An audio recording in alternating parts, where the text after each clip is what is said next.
C'est à Martigues que débute notre découverte du golfe du Lion. Une ville située à la jonction de l'étang de Berre et de la mer Méditerranée. Francis Francisca a fait de Martigues sa ville de cœur. Cet amoureux de la nature propose aux visiteurs des balades à la découverte de ce petit bijou provençal qui a gardé toute son authenticité. Oh, Faustine! Oh, Francis! Je parle, elle est gelée, loin. Faustine Mercier est guide à Martigues. Elle propose d'abord à Francis de l'accompagner en haut de l'ancienne mairie pour comprendre la fondation de la ville en 1581. Alors on a, tu vois au fond, le clocher en flèche de Ferrières. Au centre, on a le campanile de Lille, sur laquelle nous nous trouvons. Et derrière nous, on a l'autre clocher en flèche de Jonquière.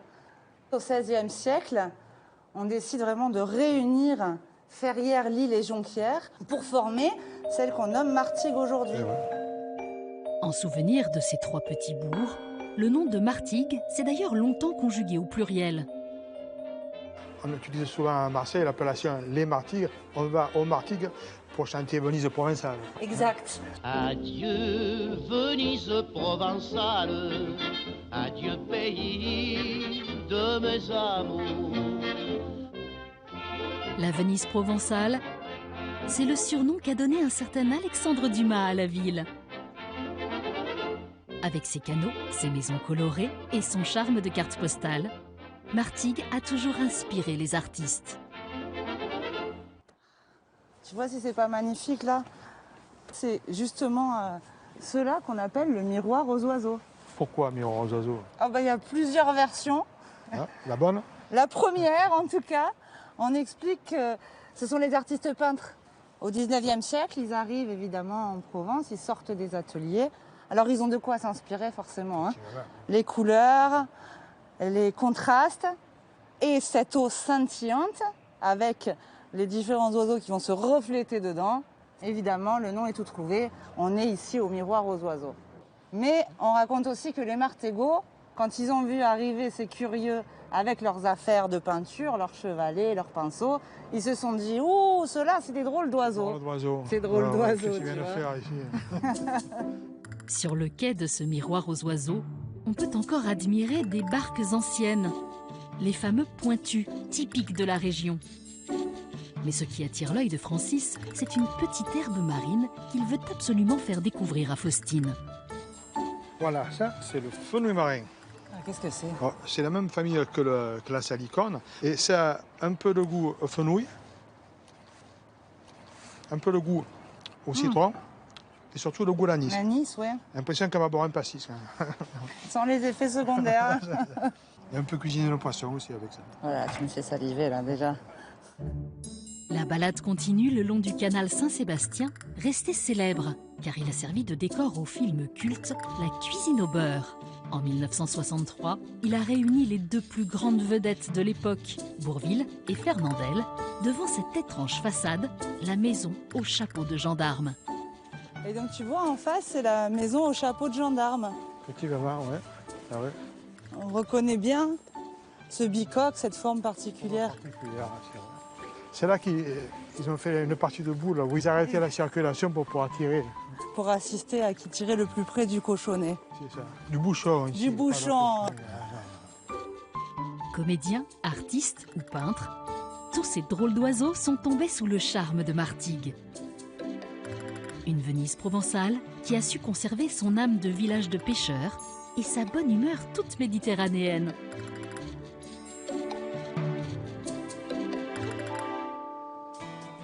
C'est justement avec un personnage haut en couleur que Francis a rendez-vous le lendemain matin aux aurores.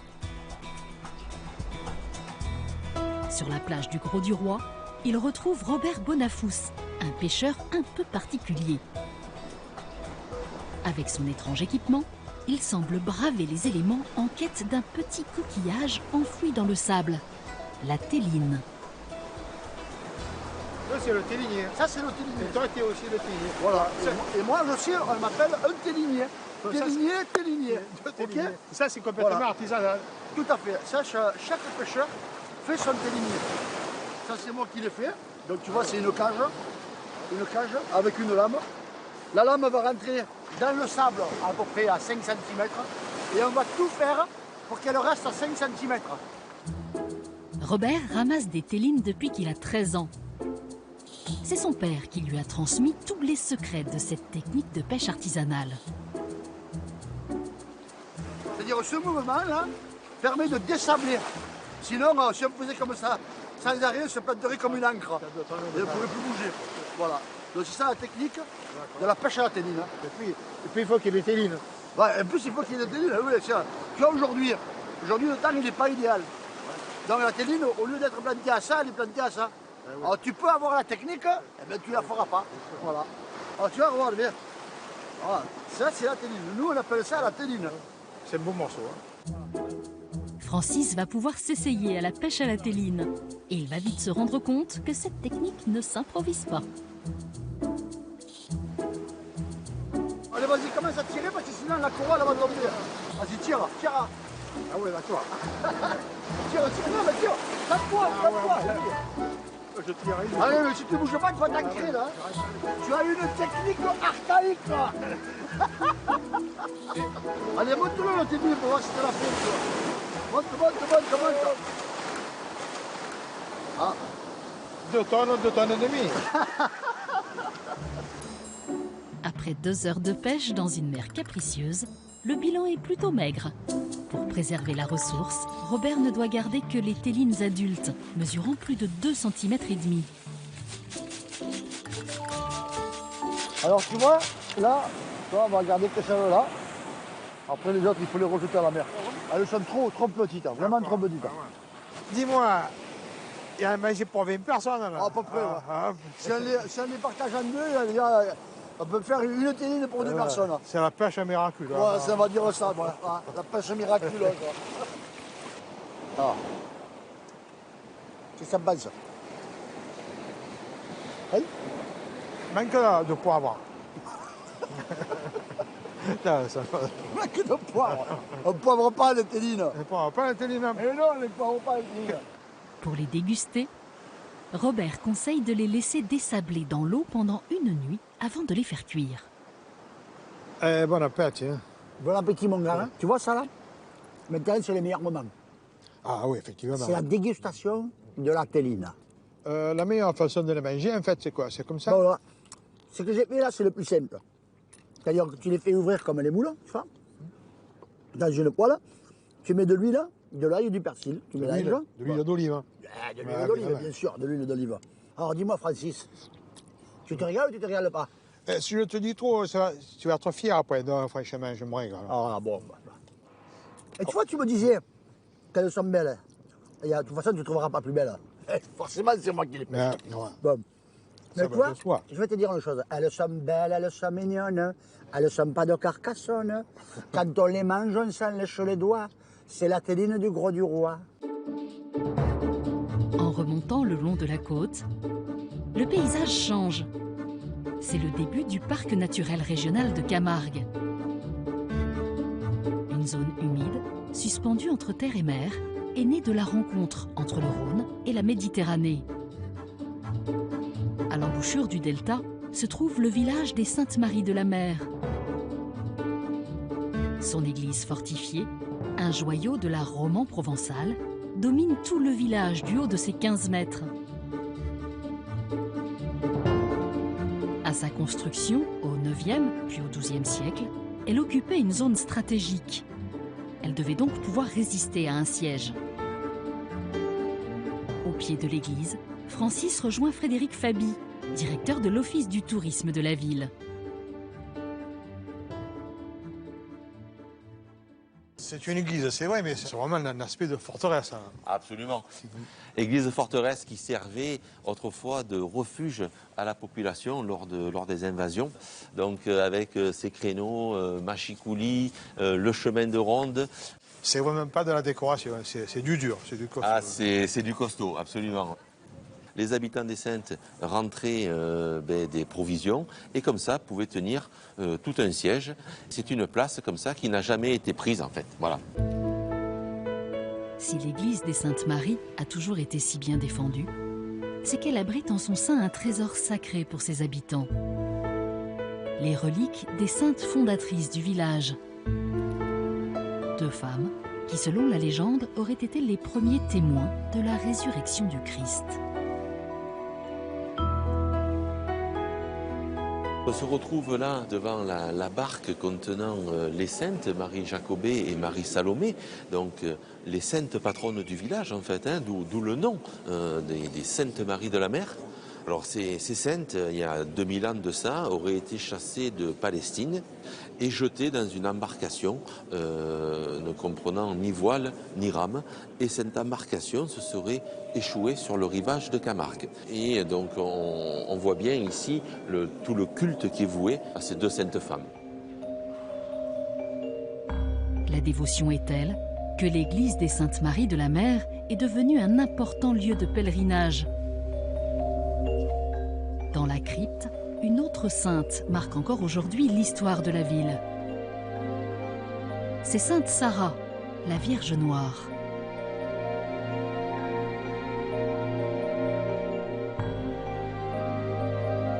Mais dis-moi, pourquoi elle était aussi couverte, Sarah? Il y a tout un culte autour de Sarah, hein, et on prie bien sûr Sarah. Et pour qu'un vœu se réalise ou s'exauce, on n'hésite pas à la couvrir donc de manteau.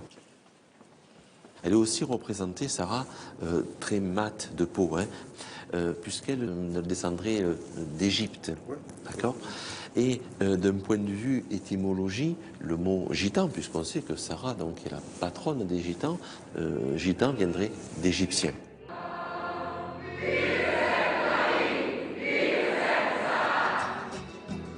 Chaque année, le village organise de grandes processions pour commémorer l'arrivée des saintes sur le rivage de Camargue.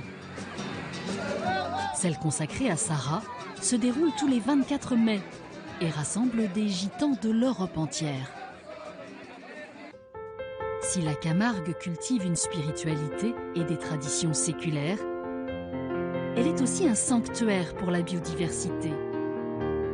Son environnement naturel si singulier est un refuge pour de nombreuses espèces d'oiseaux. Frédéric Lamourou veille sur les 60 hectares du parc ornithologique de Pont-de-Gaux. Frédéric, toujours en observation? Eh oui, bonjour Francis, ça va bien? Oui, Ouais. Tiens, je t'ai pris, regarde, déjà, avant qu'on démarre, je t'ai pris une paire de jumelles. Hop là. Avec ça, tu vas pouvoir compter les plumes. Le parc rassemble près de 200 espèces d'oiseaux. La plupart sont des migrateurs qui, au cours de leur long voyage, viennent profiter de l'extraordinaire richesse du territoire camarguais. La Camargue, c'est une vraie mosaïque d'habitat naturel. Si tu regardes déjà autour de toi, on va avoir un canal, on va avoir un étang derrière nous, on a une grande roselière, on a un petit marais là-bas au fond, des îlots, des zones boisées. Un oiseau, quand il arrive ici, en gros, c'est paradis, quoi. Maintenant aussi, on est dans le plein passage migratoire. Donc c'est le moment pendant lequel les oiseaux vont passer en Camargue, en revenant du nord de l'Europe, où ils ont niché, avant d'aller plus au sud pour passer l'hiver. Donc tous les oiseaux que tu vois, là, en fait, ils sont en train de s'alimenter, ils font des graisses, pour pouvoir ensuite continuer leur voyage. Frédéric entraîne Francis sur les sentiers du parc. Pour observer ces oiseaux, un circuit de 7 km de balade serpente à travers marais et étangs. Ok, là, on va pas faire de bruit, d'accord? Parce qu'on va dans l'observatoire. Des cabanes d'observation permettent de s'approcher au plus près, sans déranger les volatiles. On va s'installer par là. Regarde. Vas-y. Ah ouais, ça c'est la boussette. Voilà. Le bec est comme ça, tu vois. Et en fait, la vocette, elle est très complémentaire de tous les autres parce qu'elle va manger à la surface de l'eau. Elle va sabrer, tu vois. Dans la forme du bec, comme celui de la boussette, ça nous permet de comprendre comment l'oiseau va se nourrir. Oui, en fait, le bec, tu peux le comparer à un outil. La bécassine des marais, tu vois, elle donne de grands coups. Elle a un bec très profond, très long, elle va plus en profondeur. Alors que le chevalier arlequin, lui, il a un bec un peu moins long, il va manger dans une strate qui est un peu plus près du bord. Dis-moi, des autruches, on en voit ici? Pas aujourd'hui. C'est jamais. Ouais, on peut chercher, hein, mais je suis pas sûr. Tous ces oiseaux que tu vois, à la fin, ça te lasse un peu. Hein. Il faudrait que je change de métier, parce que, tu vois. Non, c'est passionnant. Tu me passionnes, mais c'est sûr. Oui. Bon, Francis, alors maintenant qu'on les a vus de près, toutes ces espèces, t'en penses quoi? Ben, c'est magique. La Camargue, c'est magique. L'endroit, c'est fabuleux. Frédéric a réservé une dernière surprise à Francis. À l'heure où le soleil disparaît derrière les marais, des nuées d'aigrettes et de hérons viennent se disputer les meilleures places pour passer la nuit. C'est l'heure idéale pour admirer les flamants roses, les vedettes de Pont-de-Gaux. Tiens, regarde la masse avec les couleurs, la lumière, c'est super. Hein. Et ce qui est génial, c'est qu'on a des conditions d'observation qui sont super, parce qu'on est très très proches finalement. Parfait, hein. Je sais pas si tu as remarqué, mais il y a des tailles très différentes. Les mâles sont grands, les femelles plus petites. D'accord. Tu as des couleurs aussi très différentes. Je sais pas si tu as remarqué, tu en as qui sont très colorés, d'autres peu. Les marrons gris sont ceux de cette année. Et puis après, petit à petit, le plumage va évoluer comme ça pendant 3 ans, 4 ans, pour arriver à 4 ans à être un plumage rose en fait. Et à 4 ans, ils sont adultes. Cette couleur rose qui est particulière, c'est la nourriture, ça. En fait, les flamands, ils ont une particularité. Donc, quand ils mangent en fait de la nourriture qui est très colorée par le carotène, eh ben, ce carotène, ça passe dans leur sang et ils vont le fixer sur les plumes. Ah, c'est les couleurs, c'est extraordinaire. À la tombée de la nuit, les flamands s'envolent au-dessus de la Camargue dans un ballet majestueux. Un spectacle éblouissant à admirer de préférence à la fin de l'été et à l'automne, quand les migrateurs sont les plus nombreux.